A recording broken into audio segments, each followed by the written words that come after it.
Okay, in this Remnant video, I'm going to just show a walkthrough of Phantom Wasteland from Seeker's Rest in NeRud. So I started at Seeker's Rest in adventure mode, and here I am at the beginning, and I'm going to see the custodian initially. So it's a requirement that you get the first Seeker's key. You're going to need 3 of them, so you're going to get 2 more from boss fights, but you're going to go up and grab the first one here.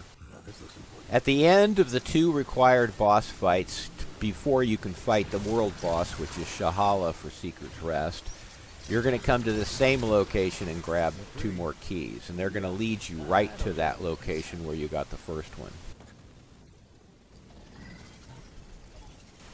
Here I'm going to let him scan me, so we have this little dialogue, and he tells me where to go, because he's going to tell me I need to go to the white globe in Phantom Wasteland.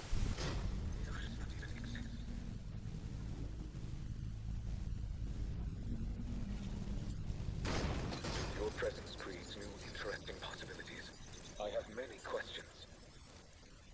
Find my tower within the wastes beyond. Look for... Here I come.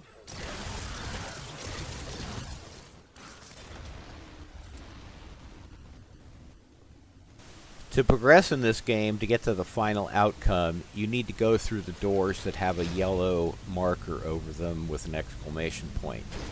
All the other doors are going to be dungeons that you can collect rings and amulets and other things in, armor, but they're not going to be required. So you notice the yellow dot above the door that's required.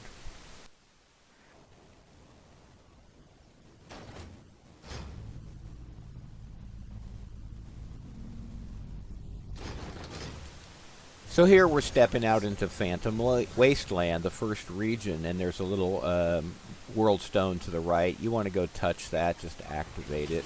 And then I'm going, look at the mini-map. The mini-map, I'm going just straight for the Ascension Spire in the center, and there's the white globe over the custodian's place in there. But I'm going to follow the map around, and then there's a hard edge here. I'm going to turn to the left, and I'm just going to follow the right edge of this map until I get to a dungeon. There will always be a dungeon or a boss fight area to the right here. So you can see the map turned to the right on the mini-map, and I'm just going to keep following that. You don't want to let that purple gas get up to the max. If it gets up to the max, you're going to die. Now you can see on the mini-map it's turning right again, so I'm going to follow it to the right again.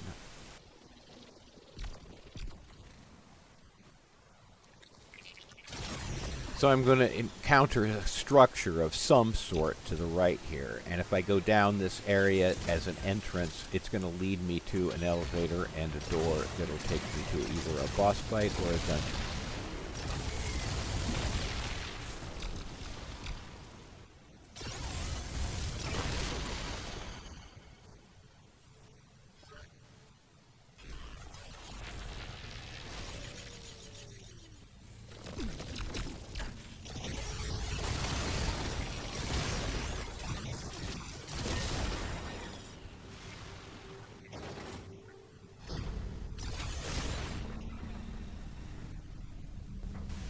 Here I'm going to take out the guys that are down on the floor next to me, and through that doorway and to the right there's going to be a door.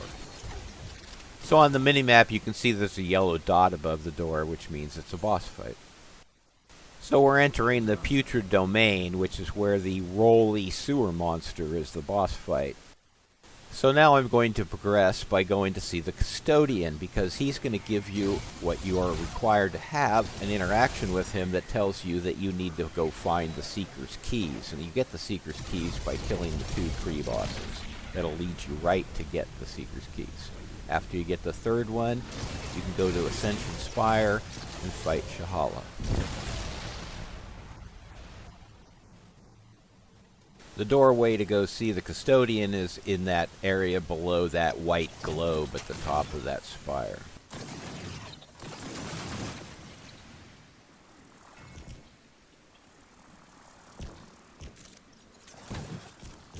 If you're looking to get the pulse rifle or the leech trait, you're going to need the dormant Nerudian facility, and you're going to go through this hole in the floor to the left, and then you're going to be able to come across an area where there's 2 pins missing or no pins missing.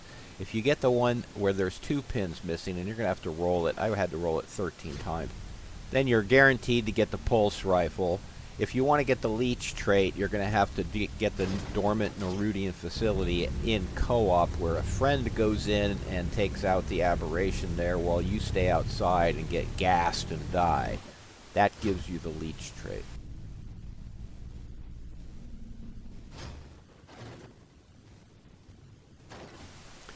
From here, on the left, we had the dungeon that had the boss fight, and so we're just going to go straight and find the second dungeon or boss fight. But since we already found the boss fight, the next one we're going to go to is going to be a dungeon. Dungeons aren't required, but if you go research them and look through them, there's a bunch of items you can get there.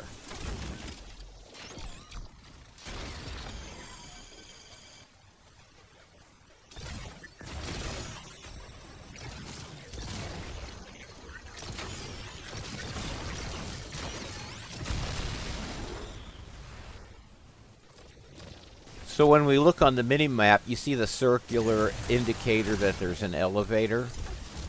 So we know that somewhere in this area, very close, there's an elevator, and elevators always take you to new regions.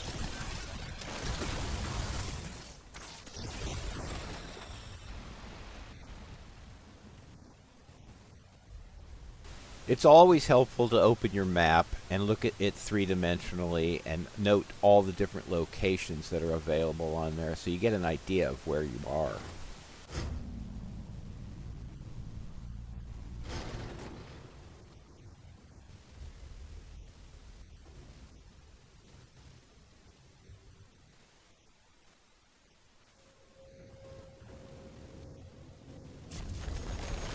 So this is where you'd go on YouTube and look at Tower of the Unseen and get all the secrets and all the items and rings and everything in it, and then collect them all if you like.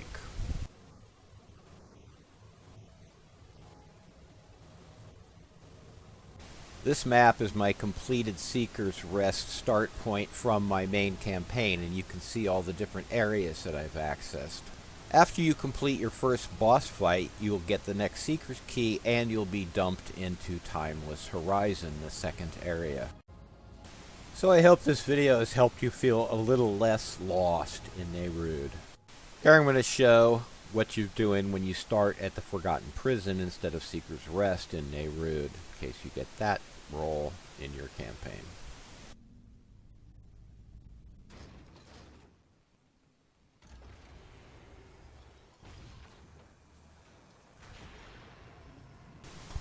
So you're going to go in and talk to Talratha, and you might as well let the dialogue play out and answer all his questions however you want.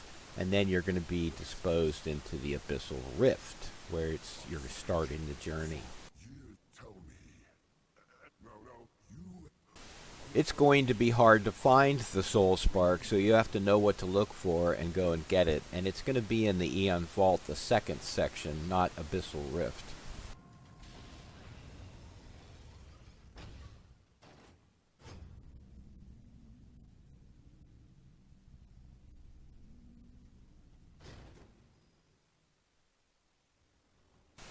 So when we get out into the Abyssal Rift, just like in the Seeker's Rest start point, there's the white globe over the Custodian's spot, and I'm going to keep to the right in this map, but staying away from the poison on the side, and just keep running along the right side of the map, and I will find the next dungeon or boss fight location. So I'm looking at my mini-map, and there's an edge on the right side where the black is. That's the edge of the map, and I'm going to stay in the gray area so I don't get the poison. Sometimes you're going to get the poison anyway, but here you can see the edge took a right turn, so I'm going to make a right turn and start to go in a little.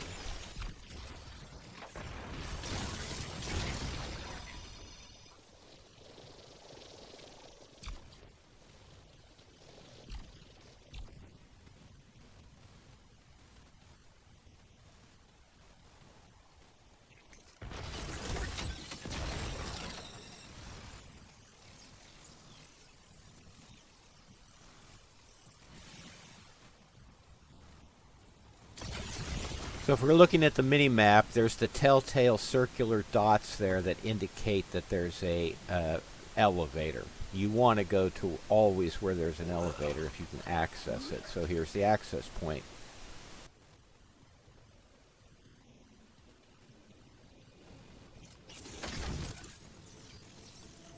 There'll always be some enemies here, but if you keep searching out the whole area, you can see where the elevator is and access it pretty easily.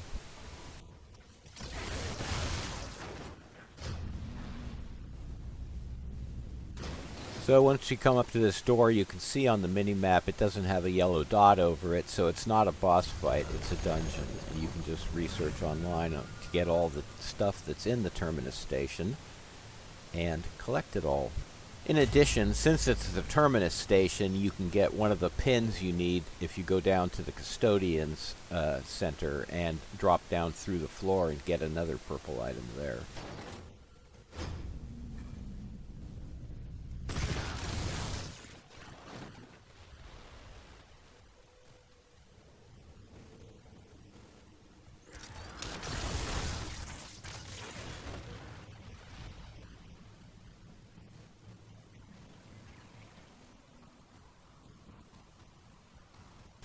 So we're going to go into the Custodian Center here. That's the large white light, and there's a white globe on top and a checkpoint here, a couple of statues in the entranceway. And if you go to the left, there's a hole in the floor. You're going to drop down. You can talk to the Drazir replicator here and buy things from him. And then you're going to take a right, go down here to the elevator, and there's going to be a area where you're going to get those two pins that are either white circles or there's pins in them, and we see one white circle, which means the Terminus station is that white circle. And then if you go over to the right here and you go through the little passageway and duck down, you can get another item here.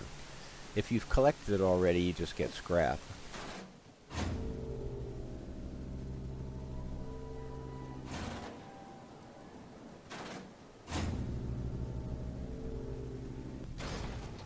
So we're going to go in and talk to the Custodian, and there's a loot box in there, and then we're going to have a few words with him, and he's going to want you to kill Tal Ratha, which you're going to want to do anyway. I have much. I need your help. I believe you. The obstacle is no. Against all reason, he opposes what I'm trying. I see the intent behind. You will have to dispose. Unfortunately, I cannot. Perhaps. Tal Ratha keeps himself. This, then, will aid you. It is poisoned. Not strong enough to finish the task. Please do. So when we come back out into the Abyssal Rift, since the first dungeon Terminus station we found was to the left, we're going to turn to the right. And we're going to go looking for a structure to the right.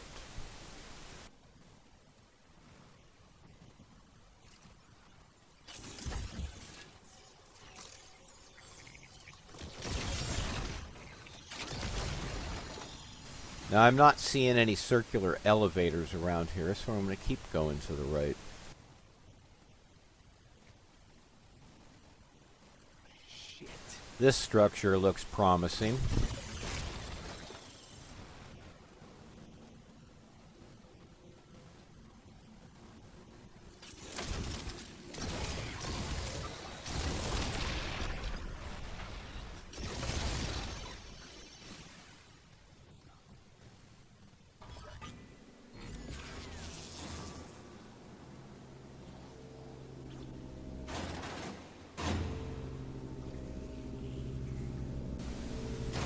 Here there's a few enemies, and there's a door on the left. It's always through the door on the left. You don't have to go up, and there's more enemies in different spots, but here's the doorway. And it has a yellow circle over it, so it's a boss fight. What happened here? The Mucid Terrarium is a DLC dungeon. And if you want to see where you need to go to get the Soul Spark, that's the building right there.